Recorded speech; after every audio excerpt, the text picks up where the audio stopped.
I just knew St. Mark 11:21 that, you know, something like, verily I say unto you, that whosoever shall say unto that mountain, be thou removed, and shall believe in his heart and shall not doubt, then it go on and on.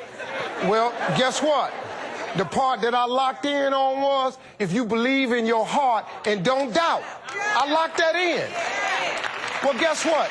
If you're a Christian, you should have something to show for it. I'm sorry. I just don't see how God, if I'm his child, that I can't have nothing. I don't understand. Now, you ain't got to have what everybody else got. But you should have a life where you're comfortable. To me, you should. I don't know. Maybe you have a scripture to justify or can explain why you ain't got a comfortable life. But nowhere in there where it says you got to be poor, downtrodden, woe down, sick, tired, distraught, beat up, jagged, ragged, have the least and the less. I have not, if it's in there, I have not located it. And that's the one I'm gonna just, if it's in there, I'm gonna just let it be in there. I like looking at the upside. See, if God is your father, which he is mine, and you claim him to be yours, then you should benefit from that.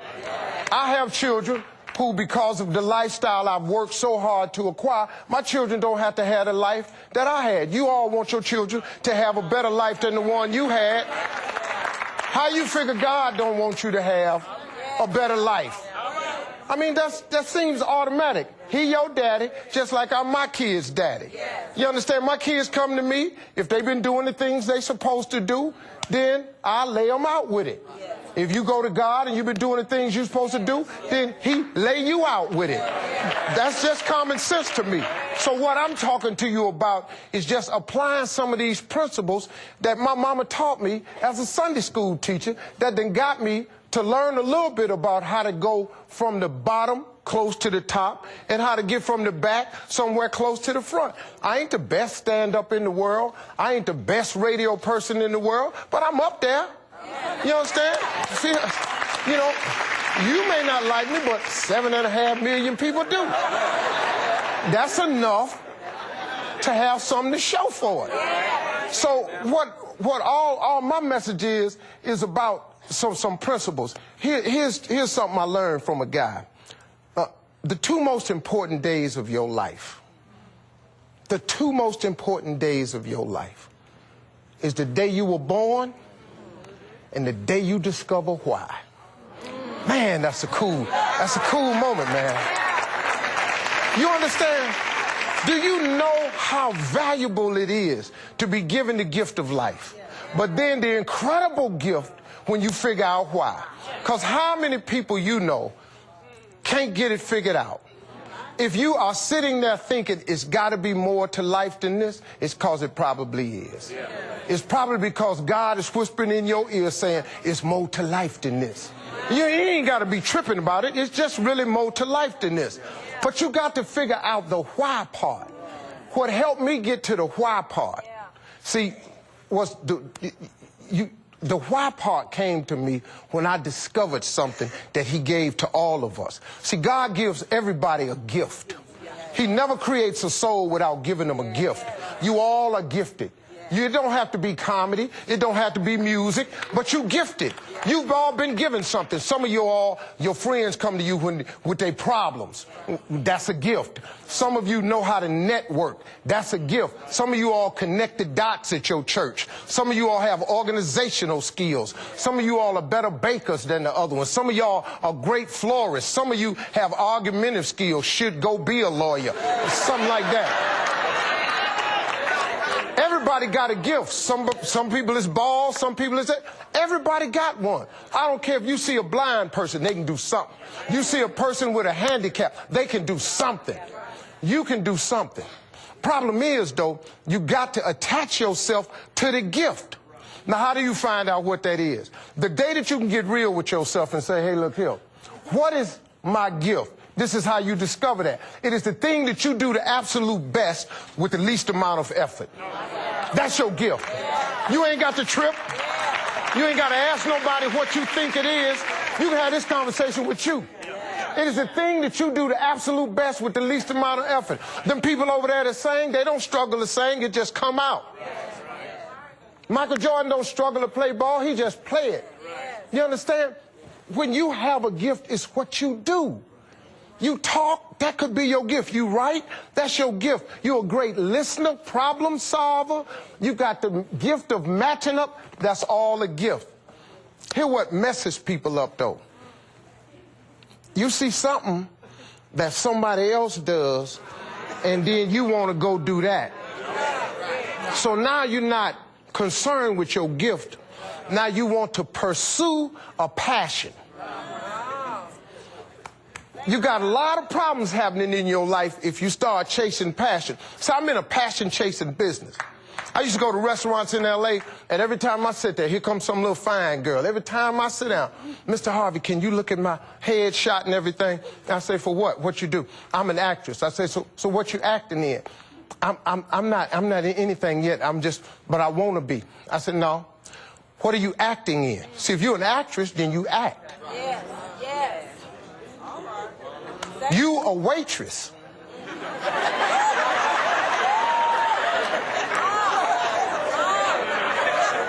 Actors have acting gigs.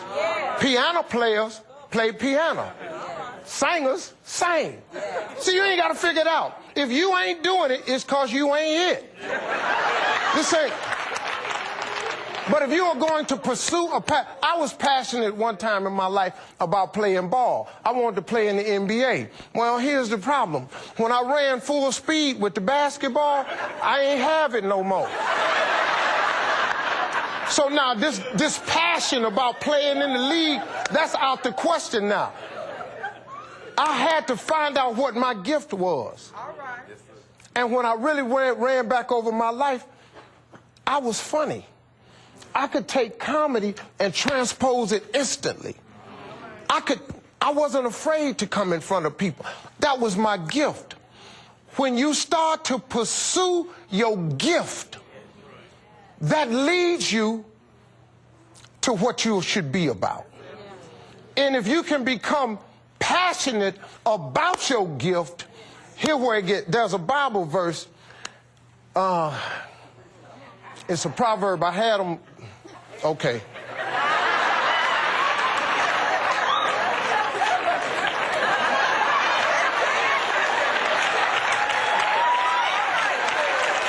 The first line says, a gift opens the way. If you figure that out, it opens the way. You can read all the rest of that if you want to, but your gift opens the way.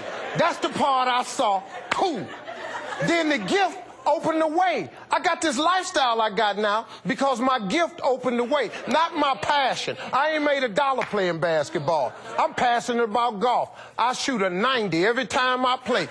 You can't make $1 playing golf. But my gift, though, has made a way. Why won't you find out from God why you were born by getting your gift and pursuing it? Stop chasing the passion. And come on, man, pursue the gift.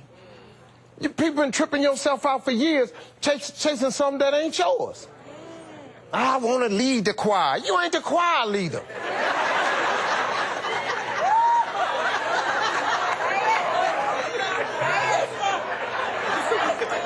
Really shouldn't even be in the choir.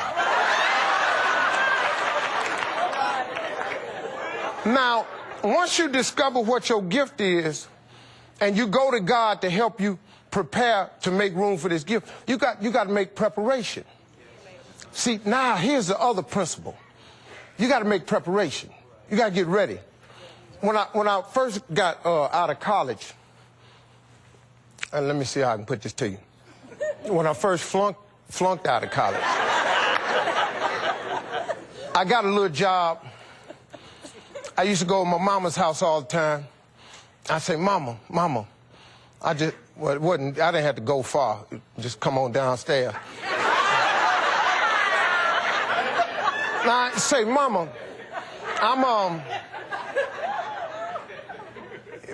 check this out, Mama. I'm gonna get myself a new car.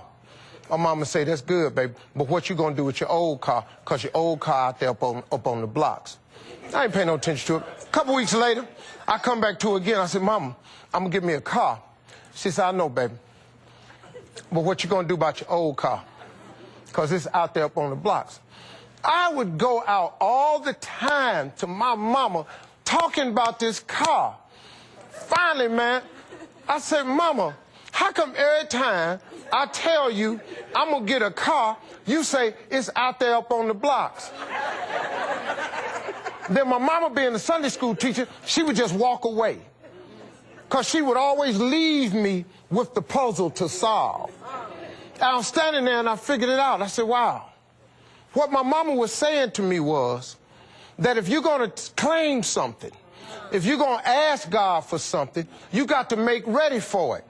So what I did was, I said, I called my partner up, called the tow truck, had him come pick up the car, take it out. Then I started sweeping the garage, getting it all ready. Got some asphalt cleaning. I cleaned up the garage because I was just getting ready to receive what I'd asked him for. And when I got that car and got that garage all ready to receive, it wasn't 30 days later, it wasn't a new car, but it was a new used car. But I had got it because then I had made ready to receive. If you don't do that, it's not an act of faith.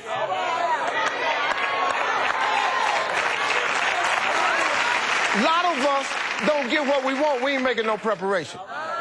Now, when I wrote this book called Act Like a Lady, Think Like a Man. I got a new one out called Straight Talk, No Chaser.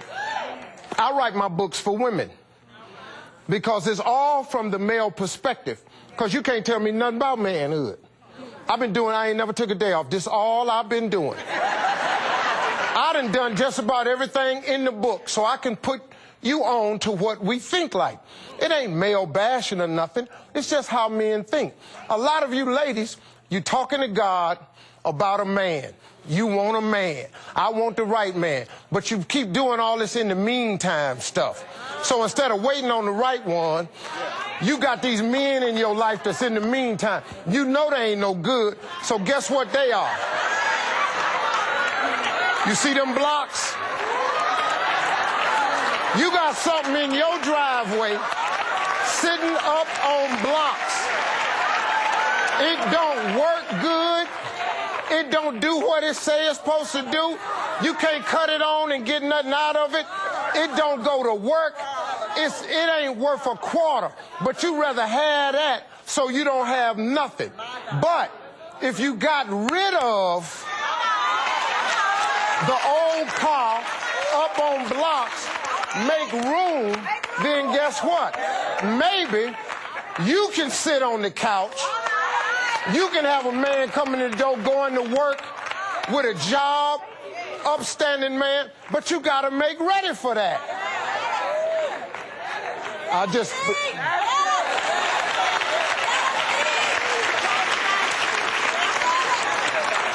All I'm doing is sharing with you principles of success, what I did to get over. Now, when you do that, you got to expect the haters to come, because here they come now. See, you can't make a decision to do right, to do better, to want more, to get more, and don't have haters. You got them on your job now. Go get a promotion. Here come the haters. Go down there and put in for extra overtime. Here come the haters. Because you're just trying to better your position. Do anything. Go change your hair.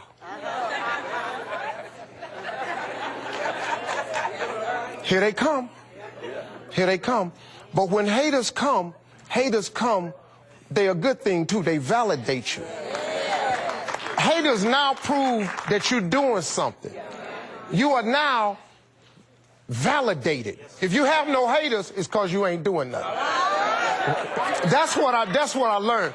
If you ain't trying to change and be better, it ain't nothing for them to talk about. Because if you're going to stay the same, then they cool with you because you right there with them. Haters validate you, and they're going to come at an angle you ain't ready for. Me and my wife been dealing with something, and when you get a hater that come from an angle that you don't know how to handle it, you know what? That's when you got to be still. But see,